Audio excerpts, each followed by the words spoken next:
हम मानव जाति के जीवन में 3 चीजें लगातार लगी रहती हैं, चाहे आप गरीब हो, धनवान हो, ऊपर वाले हो, नीचे वाले हो, किसी भी सोसाइटी में क्यों न रहते हो, लेकिन 3 चीजें बहुत इम्पोर्टेंट है, महत्वपूर्ण है। वो है हमारा जन्म लेना, दूसरा हमारा जीवन जीना, और तीसरा हमारा मृतक होना, मर जाना, मौत हो जाना।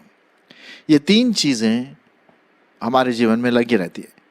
ये 3 चीज़ें जो हैं शारीरिक रूप से हम अपने जीवन में करते हैं या मिलता है हमको, हमारा जन्म, हमारा जीवन और उसके बाद मौत। लेकिन आज मैं आपके सामने एक और जीवन के बारे में और एक और मौत के बारे में बताना मांगता हूँ, जो दुनिया वाले ज़्यादातर इसके बारे में नहीं सोचते हैं। वो अपने इस शारीरिक जीवन के बारे में, पृथ्वी में जीने के बारे में सोचते हैं। हर प्रकार का प्लान, हर प्रकार का एजुकेशन, हर प्रकार की चीज़ें वो अपने लिए इकट्ठी करते ताकि इस जीवन में वो अच्छा जीवन बिता सके। और क्यों नहीं, हमें ये करना ज़रूरी है। लेकिन इसके साथ ही साथ इस जीवन के बाद एक और जीवन है, उसके बारे में ज़्यादा लोग नहीं सोचते हैं, और वो जीवन है आत्मिक जीवन। तो जैसे शारीरिक रूप से मर जाना और जीवन रहना है, उसी रीति से आत्मिक रूप से भी हमारा मारा जाना और जीवित रहना या जी उठना, ये भी बहुत महत्वपूर्ण बात हमारे जीवन में रहती है। और आज मैं इसी विषय के बारे में आपसे बातचीत करना मांगता हूँ, मारा जाना और जीवित रहना। जिस प्रकार से आप देख रहे हैं, हमारा जो स्लाइड है या पेंटिंग है या डायग्राम, जो भी आप कहें, इसमें एक व्यक्ति प्रभु यीशु मसीह के साथ क्रूस पर चढ़ा हुआ है। अगर आप इस क्रूस पर बड़ा ध्यान दें तो लाल कलर में यीशु मसीह बैकग्राउंड में है और उसके ऊपर ये व्यक्ति लटका हुआ है। और दाहिनी तरफ, क्रूस के दाहिनी तरफ आप देखेंगे, वही व्यक्ति खुश है, उसको नया जीवन मिला है, उसके हाथ में बाइबल है और वो अब मर कर भी जीवित रहता है। अब आप सोचेंगे, भाई मर कर कोई जीवित कैसे रह सकता है? रह सकता है। और ये मैं आत्मिक रीति से यहाँ पर बात कर रहा हूँ, जो परमेश्वर का वचन आपके लिए और मेरे लिए। इसी से संबंधित, जैसा कि यहाँ पर लिखा हुआ है, मैं परमेश्वर का वचन पढ़ना मांगता हूँ और उस पर फिर थोड़ी देर बात करेंगे। गलतियों उसका 2 अध्याय और 20 पद। गलतियों उसका 2 अध्याय और 19 पद से मैं पढ़ूंगा। 19 और 20 मेन पॉइंट है। सुनिए, मैं तो व्यवस्था के द्वारा व्यवस्था के लिए मर गया कि परमेश्वर के लिए जीऊं। मैं मसीह के साथ क्रूस पर चढ़ाया गया हूं और अब मैं जीवित न रहा, पर मसीह मुझ में जीवित है। और मैं शरीर में अब जो जीवित हूं, तो केवल उस विश्वास से जीवित हूं जो परमेश्वर के पुत्र पर है, जिसने मुझसे प्रेम किया और मेरे लिए अपने आप को दे दिया। अगर आप इस पद को ध्यान से सुने होंगे या फिर से पढ़ेंगे, तो यहाँ पर 5 मैं के बारे में, 5 मेरे बारे में बातें यहाँ पर कहता है। पहली बात हम देखते हैं कि ये जो 5 मैं हैं, वो लिखा हुआ है, मैं मसीह के साथ क्रूस पर चढ़ाया गया। अब यहाँ पर जो मैं है वो अहम से संबंध रखता है, सेल्फ से संबंध रखता है, पुराना मनुष्यत्व उससे संबंध रखता है। तो जब हम प्रभु यीशु मसीह पर विश्वास लाते हैं, तो हमारे मसीही जीवन में आगे बढ़ने के लिए वो अहम को, मैं को क्रूस पर चढ़ाना है। जैसे कि प्रभु यीशु मसीह को क्रूस पर चढ़ाया गया, उसके शरीर में कीलें ठोकी गई, कांटों का ताज पहनाया गया, उसके क्या बोलते हैं, बहुत बुरी तरह से उसको सलूक किया गया, थप्पड़ मारे, थूका और भाला भेदा उसके शरीर पर। तो कहने का मतलब ये सब पाप को क्रूस पर लगाने के लिए था। उसी प्रकार से आपको और मुझको, यदि हम डिसाइपलशिप बनना मांगते हैं या शिष्य में आगे बढ़ना मांगते हैं प्रभु यीशु मसीह की शिष्यता में, तो मुझे मेरे डिजायर्स को, मेरे वांट्स को, मेरे अभिलाषाओं को क्रूस पर चढ़ाना है। पहली बात, उद्धार पाना एक बात है, लेकिन अपने जीवन को क्रूस पर चढ़ाना वो दूसरी बात है, और वो बहुत महत्वपूर्ण है। ये आप ध्यान रखिए। और इसीलिए पहला जो मैं था, वो पुराना मनुष्यत्व, पुराना व्यवहार, पुरानी मंशा, पापी शरीर, और जो पुराने से संबंध है, जो आदम से संबंधित है, आदमिक स्वभाव, पापी स्वभाव, वो क्रूस पर चढ़ गया। पहली बात, पहला जो मैं यहां पर आप पढ़े हैं, मैं फिर से पढ़ देता हूं 20वां पद। मैं मसीह के साथ क्रूस पर चढ़ाया गया। अब जब मैं मसीह के साथ क्रूस पर चढ़ाया गया तो दूसरा मैं आ गया, और वो क्या है? और अब मैं जीवित न रहा, पर मसीह मुझ में जीवित है। अब यहां पर दो मैं आ गए। मैं जीवित न रहा क्योंकि मेरा मौत हो गया। यीशु मसीह के साथ मेरे पापों को भी क्रूस पर चढ़ा दिया गया। ठीक है, तो नेचुरली, स्वाभाविक, जो व्यक्ति क्रूस पर चढ़ाया जाता है वो जीवित तो नहीं रहता, मर जाता है। उसका पुराना मनुष्यत्व वो खत्म हो गया है। तो लिखा हुआ है, अब मैं जो पुराना अहम था वो जीवित न रहा। देखिए, मारना और मरना, लेकिन उसके साथ ही साथ तीसरा मैं भी यहां पर है, जो कि बहुत बहुत महत्वपूर्ण बात करता है। तीसरा, पर मसीह मुझ में जीवित है। पर मसीह मुझ में जीवित है, तीसरा मैं है। पहला मैं क्रूस पर चढ़ाया गया, दूसरा मैं, अब मैं मारा गया, मेरा पुराना मनुष्यत्व क्रूस पर चढ़ गया, मेरे डिजायर्स, मेरी अभिलाषाएं, मेरे पाप वाला शरीर क्रूस पर चढ़ा गया। अब मेरा उस पापी जो शरीर है उसका अधिकार मेरे जीवन में नहीं होना। क्यों? अब मैं मसीह में जीवित हूं। अब दाहिनी तरफ अगर आप ध्यान दीजिए तो ये वही व्यक्ति है जो क्रूस पर चढ़ाया गया आत्मिक रीति से है, और अब वो कितना खुश दिखाई दे रहा। बाइबल उसके हाथ में, परमेश्वर का वचन, दिल, वो एक नया दिल परमेश्वर देता है। अगर आप ध्यान से देखेंगे तो पुराने मनुष्यत्व का जो दिल है वो काला था, काला है यहाँ पर, लेकिन नया दिल रियल दिल है, लाल कलर का, जीवन वाला दिल, जीवन वाला मन, जीवन वाला व्यवहार। अब क्या है?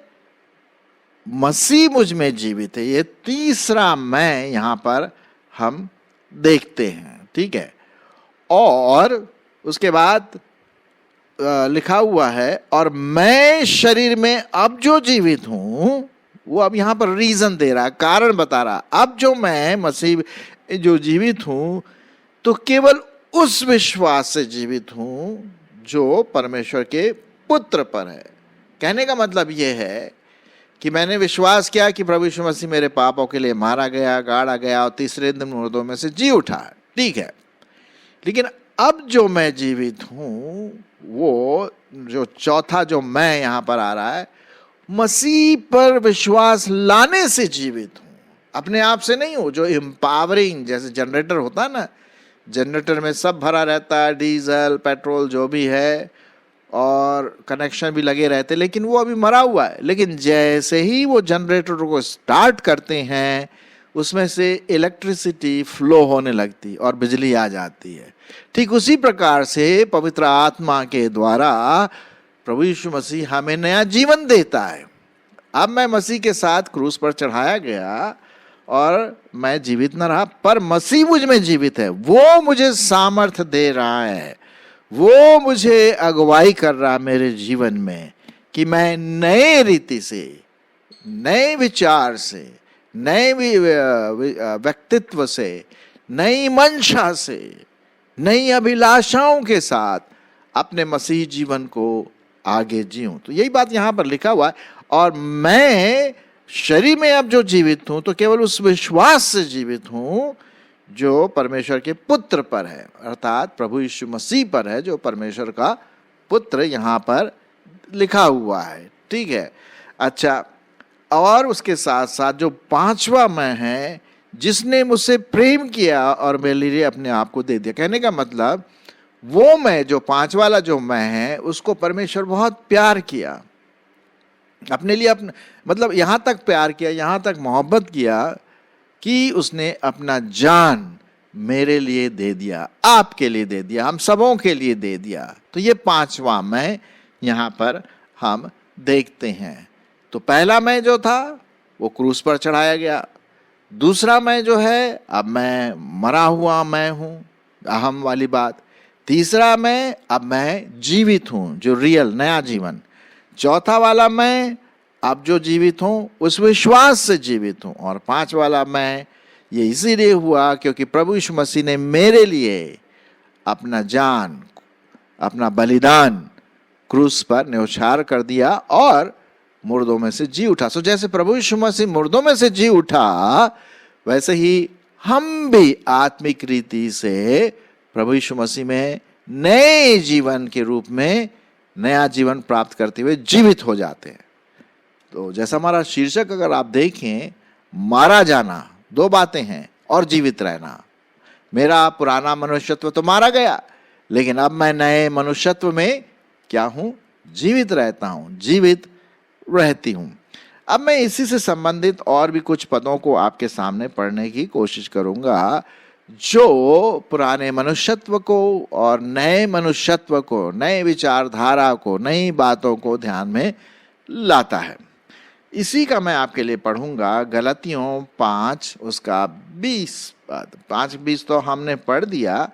अच्छा, उसके साथ साथ मैं आपके लिए पढ़ना मांगता हूं 6:14, गलतियों उसका 6:14। और देखें वहां पर क्या लिखा हुआ है परमेश्वर के वचन में। सुनिए बहुत साफ रीति से। पर ऐसा ना हो कि मैं और किसी बात का घमंड करूं, केवल हमारे प्रभु यीशु मसीह के क्रूस का, जिसके द्वारा संसार मेरी दृष्टि में और मैं संसार की दृष्टि में क्रूस पर चढ़ाया गया हूं। देखिए यहां पर और वो बात कहता है कि मेरा जो क्रूस पर चढ़ाने का मतलब क्या है, कि हम घमंड न करें कि मैं जीवित हूं। मैं जीवित इसीलिए हूं क्योंकि प्रभु यीशु मसीह मेरे लिए क्रूस पर अपने आप को दे दिया, ताकि संसार मेरी दृष्टि में और मैं संसार की दृष्टि में क्रूस पर चढ़ाया गया हुआ व्यक्तित्व हूं। ये बहुत बहुत इंपॉर्टेंट बात यहाँ पर हम देखते हैं, जहाँ तक क्रूसिफाइड की लाइफ है और वो नया जीवन। अच्छा, ये नया जीवन जब हमारे जीवन में आता है, पवित्र आत्मा लाता है, और उस ये जो पवित्र आत्मा की बात जो हम पढ़ते हैं वो बहुत इम्पोर्टेंट बात है। पवित्र आत्मा जब हमें नया जीवन देता है तो वो नया जीवन देता है, पुराने मरणहार शरीर को फेंक देता है और नया जीवन हमें नए विचार, नया स्वभाव, क्या लिखा हुआ है मैं आपके लिए पढ़ूंगा, पाया जाता है 2 कुरिन्थियों 5:17। 2 कुरिन्थियों 5:17 मैं आपके लिए पढ़ूंगा। 2 कुरिन्थियों 5:17 यहां लिखा हुआ है, इसलिए यदि कोई मसीह में है, क्या है? यदि कोई मसीह में है तो वह नई सृष्टि है, नई बात है, नई विचारधारा है, पवित्रता की बातें हैं। पुरानी बातें बीत गई। कैसे बीत गई साहब? क्रूस पर कील ठोके जाने के द्वारा। क्रूस पर जब मैं अपने आप को मसीह के साथ बलिदान करता हूं, मेरा पुराना मनुष्यत्व उस क्रूस पर चढ़ाया जाता है, तो पुरानी बातें बीत गई, वो खत्म हो गई। अब वो वापस हम नहीं देखेंगे वहां, वो काला वाला अगर हम कहें दिल है, देखो सब बातें क्या हो गई है, नई हो गई है, नए विचार, पवित्रता, ना पवित्र आत्मा के फल हमारे जीवनों में आने लगते हैं। अच्छा, इसका जो रिजल्ट है, निष्कर्ष है, वो भी देख लेते हैं जरा। पहला पत्रस उसका 4 अध्याय और 2 पद। पहला पत्रस उसका 4 अध्याय और उसका 2 पद। ताकि, क्यों मुझे नया जीवन मिला है? ताकि भविष्य में अपना शेष शारीरिक जीवन मनुष्यों की अभिलाषाओं के अनुसार नहीं, पर परमेश्वर की इच्छा के अनुसार चलें, है ना। क्योंकि पुराना जो मनुष्यत्व था कैसा था? मतवालापन था, लुचपन था, बुरी अभिलाषाएं थी, लीला क्रीड़ा था, पियक्कड़पन था, घृणित मूर्ति पूजा थी। ये सब पुराना मनुष्यत्व है। अब हमने उसको छोड़ दिया। अब झूठ की जगह हम सच बोलने लगे, गाली की जगह अब हम आशीष देने लगे, है कि नहीं। ईर्ष्या की जगह अब हम प्रेम करने लगे। इसको हम कहते हैं नया मनुष्यत्व। हम जितना जीवन हमारे पास है, 60, 70, 80, 90, 100 साल, जितना भी साल प्रभु परमेश्वर आपको और मुझको देता है, वो जीवन हम नए जीवन के रूप में जिए। ये तो बहुत इंपॉर्टेंट बात है ना। अगर ये नहीं है तो हमारा मसीह जीवन क्या है? बिल्कुल बेकार है। कोई मतलब नहीं है हमारे मसीह जीवन से। भाई, मेरे मसीह जीवन से दूसरों को आशीष आनी चाहिए। बाजार में जब मैं जाता हूँ, लोग मेरे जीवन को देख करके आशीषित पाएं और वो पूछे, भाई तुम में ऐसी क्या बात है जो औरों में नहीं है, तब हम बता सकते हैं। अभी अभी मैं एक पर्टिकुलर डॉक्टर के पास गया था जो होम्योपैथिक है, और वो कई चीज़ें आज प्रभु यीशु मसीह के बारे में पूछा। नया जन्म क्या है, हम कैसे नए जन्म ले सकते हैं, ये सब बहुत इंटरेस्टिंग बात है। तो भाई, जिस प्रकार से हम बातें करते हैं लोगों के साथ, परिवार के साथ, चर्च में, कलीसिया में, तो न सिर्फ लोगों को आशीष मिलती है, लेकिन इससे क्या होता है?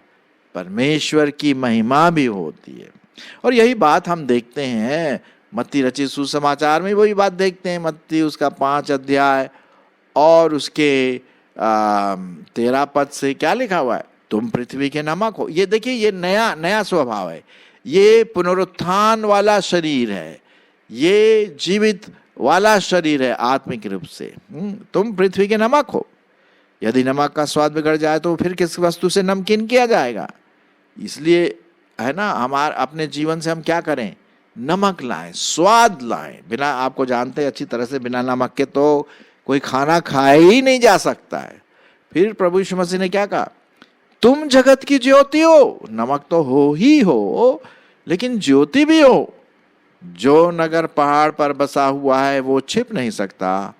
लोग दिया जलाकर पैमाने के नीचे नहीं, परंतु दीवट पर रखते हैं, तब उससे घर के सब लोगों को प्रकाश पहुंचता है। उसी प्रकार तुम्हारा उजियाला मनुष्यों के सामने चमके, कि वे तुम्हारे भले कामों को देखकर तुम्हारे पिता की जो स्वर में है बड़ाई करे। हमारे जीवन से न सिर्फ हमारे चारों तरफ लोगों को आशीष मिले और हम पाप से बचे रहें, लेकिन इससे किसकी महिमा होती है? प्रभु परमेश्वर की महिमा होती है। हाँ, ये बातें यहाँ पर लिखी हुई है ना। तो ये तभी संभव है मेरे मित्रों, मेरे भाई बहनों, जब हम पुराने मनुष्यत्व को क्रूस पर चढ़ा देते हैं और नए मनुष्यत्व को, नए कपड़ों को, आत्मिक रीति से यहाँ पर है, नए कपड़ों को, नए व्यवहार को, नई आत्मा को, पवित्र आत्मा को अपने जीवन में जगह देते हैं। तब वो नई बातें, नए विचार, पवित्रता की बातें हमारे जीवन से निकल सकती हैं। तो अब मैं ख़त्म करूँगा। मैं फिर से वो बात आपके लिए पढ़ देता हूँ जो पाया जाता है गलतियों उसका 2 अध्याय और 20 पद। गलतियों उसका 2 अध्याय और 20 पद। सुनिए परमेश्वर का वचन क्या कहता है। मैं मसीह के साथ क्रूस पर चढ़ाया गया हूँ, और अब मैं जीवित न रहा, पर मसीह मुझ में जीवित है, और मैं शरीर में अब जो जीवित हूँ तो केवल उस विश्वास से जीवित हूँ जो परमेश्वर के पुत्र पर है, जिसने मुझसे प्रेम किया और मेरे लिए अपने आप को दे दिया। ठीक है, तो मैं मारा गया है ना, ठीक है, लेकिन मैं जीवित भी हूं। अब मैं प्रभु यीशु मसीह में जीवित हूं, नए विचारों के साथ, नए स्वभाव के साथ, और पवित्र आत्मा के जो पवित्र फल हैं उसके साथ हम सच के साथ, अच्छी बातों के साथ, प्रेम के साथ, सहायता के साथ हम अपने मसीह जीवन में आगे बढ़ते रहें। परमेश्वर हमारी इसमें अगुवाई करे।